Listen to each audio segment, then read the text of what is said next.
Welcome back. Let's pick right up where the last video left off. As you may recall, at the end I touched upon various studios' activities in post-World War II Japan, and then hinted at Studio Toho becoming the leading studio with regards to a new genre in Japanese cinema during the 1950s and onwards. In general, kaidan film adaptations were still very popular around this time, as evidenced, for example, by the two critically acclaimed films from the 1950s that we talked about last time, namely Mizoguchi Kenji's Ugetsu Monogatari from 1953 and Nakagawa Nobuo's Tokaido Yotsuya Kaidan from 1959. Apart from that, as far as unsettling films are concerned, other genres had gained some traction as well, such as crime films and science fiction. But then, during these 1950s, Studio Toho came along with something that was quite different.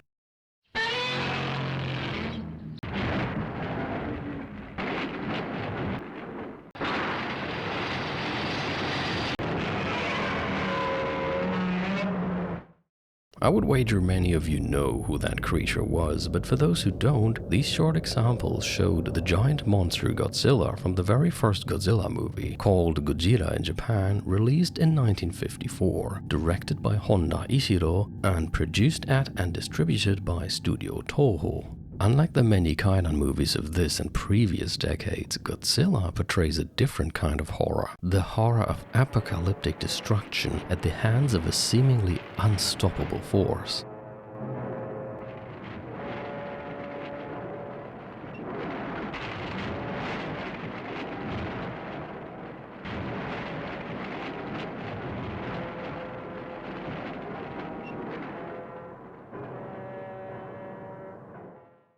One of the reasons for this can be found in director Honda Ishiro's personal life, because Honda's experiences during the war, such as the firebombings of Tokyo, which he witnessed firsthand, and the atomic bombings of Hiroshima and Nagasaki, of which he learned while he was a prisoner of war in China, had a significant influence on his style. That might also explain why, even though the 1952 re-release of the American movie King Kong was one of the inspirations for Gojira, there is a stark difference in tone between the two. King Kong, which was originally released in 1933 and was directed by Marion C. Cooper and Ernest B. Schertzak, I hope that was the correct pronunciation, was a comparatively light-hearted film that leaned more towards fantasy and mixed it with adventure and disaster. Honda's Godzilla, on the other hand, is a much darker experience, filled with apocalyptic imagery and permeated by an oppressing feeling of impending and unavoidable doom and destruction. The book, A Critical History and Filmography of Toho's Godzilla series, written by David Kalat, contains a fitting quote from an interview with Honda from 1991, part of which I would like to cite here. Therein Honda said, "When I returned from the war and passed through Hiroshima, there was a heavy atmosphere, a fear the Earth was already coming to an end. That became my basis." And while we are still talking about the first Godzilla film, I should certainly not fail to mention a few of the other people who made this movie possible, besides director Honda Ishiro. There was Tsuburaya Eiji, who was responsible for the special effects of Godzilla and many of the following monster films, Tanaka Tomoyuki, who acted as producer, and Ifukube Akira, who composed the music. As you might know, a lot more Godzilla movies were produced after the first one, and the most successful of them were usually the ones that were created by these four people. Godzilla from 1954 proved to be a deeply influential work because it kickstarted a whole genre of similar monster films in Japan called Kaiju Eiga, which actually translates to monster film, and no other studio was as productive and well known for these kaiju films as Studio Toho. I mean, just look at this list of live-action kaiju films produced by Studio Toho that I found on the website TohoKingdom.com. According to this list, there were only 2 longer periods of no Toho live-action kaiju films, from 1975 until 1984, and from 2008 until 2014. Other than that, with the exception of a few other gaps of 2 or 3 years here and there, you can see kaiju films being produced pretty much every year, sometimes even several once per year, with the latest one, at the point of me publishing this video, having been produced just a few years ago in 2023. I should also note that kaiju or monster films are technically a subcategory of what is called tokusatsu films. The word tokusatsu here is an abbreviation of tokushu satsue, and this term tokushu satsue basically translates to special effects, so you could call them special effects films. As the name suggests, such tokusatsu films obviously focus heavily on special effects, and they often fall into the genre of horror, fantasy, or science fiction. As mentioned above, kaiju films, the ones with creatures like Godzilla, are a subcategory of tokusatsu films where such special effects are used to portray giant monsters. Furthermore, I'd like to clarify that Toho was certainly not the only studio that created tokusatsu films. In fact, some examples from the last video, like Studio Dai-Ei's science fiction film Toumei Ningen Arawaru, can also be classified as tokusatsu films. But let's talk some more about Toho's tokusatsu films. Because besides giant monster tokusatsu films like Godzilla, Toho also created a series of sci-fi horror tokusatsu films from 1957 until 1960 that dealt with humans undergoing some sort of metamorphosis. This series came to be known as Toho's Henshin Ningen Shirizu. A rough translation would be the Metamorphosis People series. It contains the following 3 titles. 1. Bijou to Ekitai Ningen from 1957. The Japanese title translates to The Beautiful and the Liquid People. The English release was called The H-Man. Roughly speaking, it featured liquid people that could dissolve humans by touching them.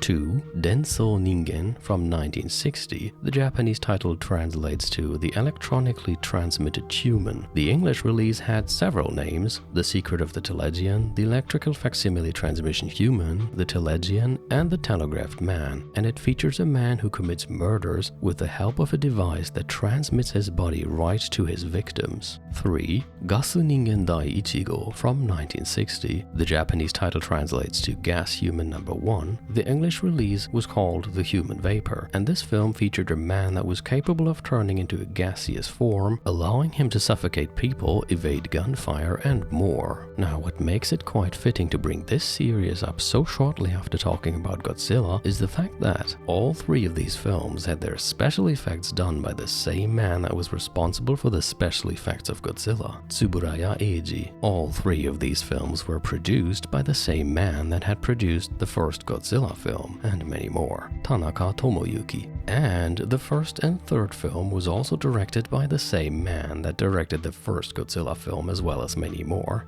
Honda Ishiro. In terms of content, you could say that these Metamorphosis People films did contain uncanny elements, only this time the source for the uncanny was not the supernatural as was the case in Kaidan movie adaptations. Instead, it often came from science fiction related themes such as the fear of the unknown that is born from scientifically induced metamorphoses. Further movies in the series were planned, by the way, but were apparently never produced. As far as Kaidan films are concerned, it would be more or less correct to say that Studio Toho barely seemed to touch that genre and was instead famous for their strong output of science fiction and especially kaiju films. And yet, interestingly enough, it was also Studio Toho that produced one of the most famous Kaidan movies, which is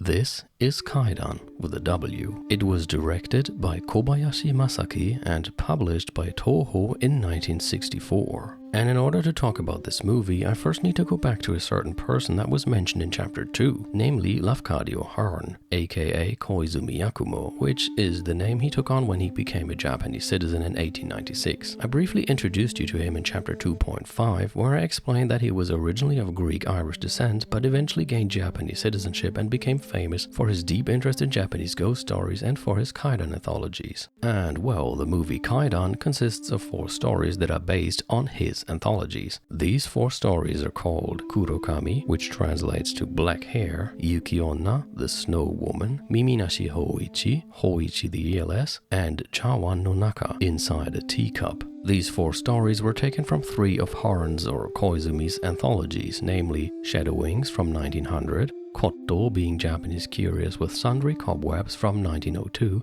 and Kaidan Stories and Studies of Strange Things from 1904. The movie's spelling Kaidan with a W was probably also chosen because of its connection to Hearn's or Koizumi's works. As you might have already noticed during the trailer, this film possesses a very unique artistic style. Oftentimes, it feels like an elaborate stage play, thanks to the use of enormous hand-painted backgrounds, some of which also contribute to the eerie atmosphere of the respective scene. This movie Kaidan counts as another critically acclaimed Kaidan movie that received international praise and even won a prize at the Cannes Film Festival in 1965. It is a very atmospheric film with its fair share of uncanny moments, which in this case are born from more classical motifs again. There is, for instance, the tale of a man who lives in poverty with his wife, but decides to divorce her and marry a woman from a wealthy family instead. However, soon enough it turns out that this was a horrible decision. For his new wife is a cold-hearted, self-centered person. The man eventually leaves his new wife and returns home after a long time, where he makes up with his former wife. Something is odd though. His old wife is still there and seems as devoted to him as ever, but somehow everything doesn't feel quite right. On top of that, she tells him that they only have a moment together, but does not explain what she means by this. After spending a pleasant evening with her, the man wakes up the next morning, only to find that the house is in ruins and he has slept next to the rotten corpse of his former wife, with long hair growing from her skull. But suddenly this black hair begins to move on its own, creeping towards him. This entire sequence is uncanny in many ways, because what was once familiar to the man is suddenly filled with the unknown. The once familiar house has turned into a ruin that almost feels like a maze, with doors not opening anymore or rubble blocking the way. And while the once familiar body of his former wife has turned into a rotten corpse, there is black hair growing out of it and moving towards him, almost like it's a completely separate and unknown creature, born perhaps from her grudge. The man also suddenly starts aging rapidly while trying to flee the house, chased by the uncanny black hair that doesn't even stop haunting him when he has finally managed to get outside. This finale of Kudokame, of which I have shown you an abridged version here, is quite effective in creating a strange and discomforting atmosphere supported by an unsettling minimalistic sound design that consists mainly of held single notes and strange noises. Next, let us take a look at another story. The following one deals with a blind musician called Hoichi, who plays a Japanese sort of lute that is also called biwa. One night, Hoichi is visited by a samurai that asks him to play for his lord. Specifically, Hoichi is asked to perform a tale from the Heike Monogatari that deals with a certain battle between the Taira and Minamoto clans. And so, Hoichi follows him to a strange place.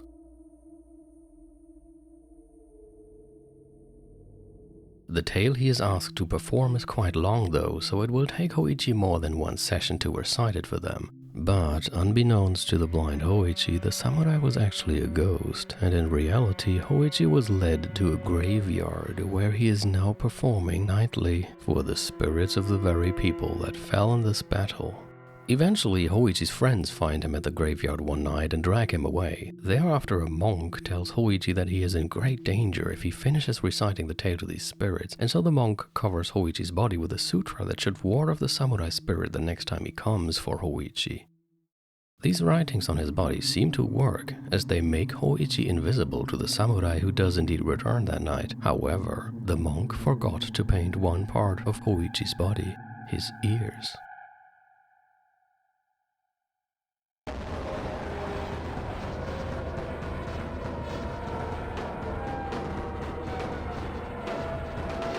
Well, again, I don't want to spoil all the stories already, so let's stop here. In the end, I can only recommend you give the film a try yourself.